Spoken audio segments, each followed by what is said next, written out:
Hey, what's up, weird brainers? Welcome back to Mindbang, the only YouTube channel where conspiracy theories get deep fried in the bubbling oil of nostalgia and served on a glowing tray of radioactive shrimp.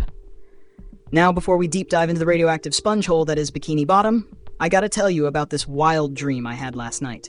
I was the CEO of a Fortune 500 company that made its fortune selling baby teeth to a race of mouse merchants that looked like the Ferengi from Star Trek. I'm talking sharp suits, sharper teeth, and absolutely no dental plan. I woke up and legit checked under my pillow like, did I just launch a startup in my sleep? Anyway, let's talk about Spongebob. That lovable, absorbent little weirdo we all grew up watching may not be just a zany cartoon character. Oh no, he might actually be a mutant, a result of Cold War-era nuclear testing. Yep, this theory's been floating around like a jellyfish with a grudge. Spongebob and the rest of Bikini Bottom's fishy friends are mutated sea creatures, mutated by radiation from nuclear bomb tests at Bikini Atoll. Let's back this up.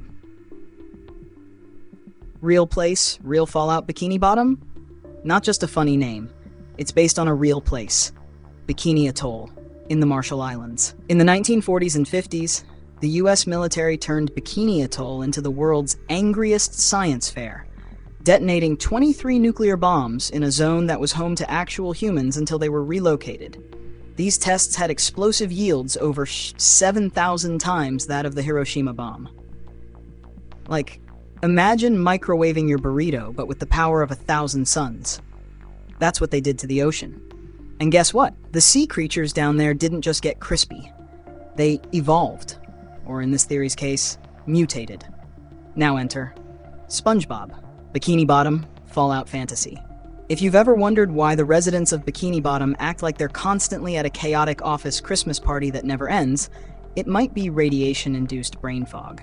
Let's start with the man himself, SpongeBob SquarePants. He's hyper, anxious, soaks up liquid, and sweats like someone trying to parallel park on a first date. All signs point to hyperthyroidism. And don't forget the fact that he's soft and breakable. Just try watching No Weenies Allowed without wincing when he cracks his fingers and they snap like uncooked spaghetti. That's brittle bone syndrome, baby. Classic radiation side effect. In Muscle Bob Buff Pants, he can't even lift a straw. Not a milk jug, not a dumbbell. A straw. He orders inflatable arms instead. That's not gym fail, that's hyperparathyroidism, a condition linked to radiation exposure that causes extreme weakness and soft bones.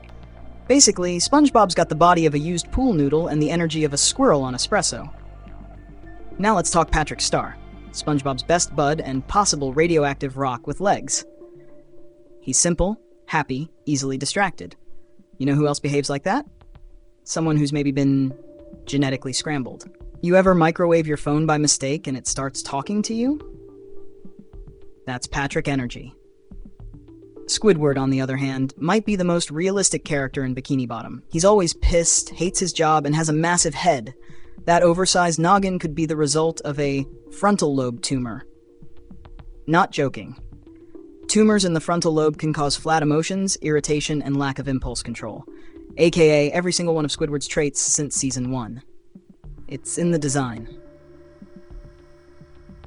Let's zoom out and look at the vibe of the show. There's something just off about Bikini Bottom. You've got a squirrel in a diving suit living in an air dome under the sea, a crab that owns a fast food restaurant and keeps money like it's his firstborn, a plankton with a robotic wife who's basically Alexa with depression. Everything's too weird, even for a cartoon. Like, why does SpongeBob live in a pineapple? Who carved a kitchen into fruit on the ocean floor? The answer might be nuclear hallucinations and crustacean capitalism. Even the science in the show screams Fallout. Fish talking? Mutation. Burgers made underwater? Definitely mutation. Driving schools under the sea where boats act like cars? That's straight up fever dream logic. It's as if the laws of physics got melted by radiation and Bikini Bottom just shrugged and rolled with it. A nuclear origin confirmed? Tom Kenny, SpongeBob's voice actor, has confirmed the setting is beneath Bikini Atoll. That's not a fan guess, that's from the sponge's mouth. So if we take that as canon, then it's totally plausible that the entire town, SpongeBob, Patrick, Squidward, Sandy, Mr. Krabs, and even Plankton, are the irradiated descendants of sea life caught in a nuclear test zone. Like instead of radioactive spiders making Spider-Man, we got radioactive sea cucumbers giving birth to Mr. Krabs. I'd say that's a win. Final thoughts. Look, I'm not saying SpongeBob is definitely a nuclear mutant spawned from Cold War paranoia, but I am saying if I glowed in the dark, wore square pants, and worked at an underwater burger joint run by a crusty crab, I'd at least get myself tested. And hey, even if the Bikini Atoll theory is just clever fan fiction, it does explain a lot about why the show feels like it was created by people in hazmat suits tripping on seaweed. So the next time you're watching SpongeBob, maybe squint a little. That jellyfish sting might actually be Fallout Rage. That's it for today's Mind Bang.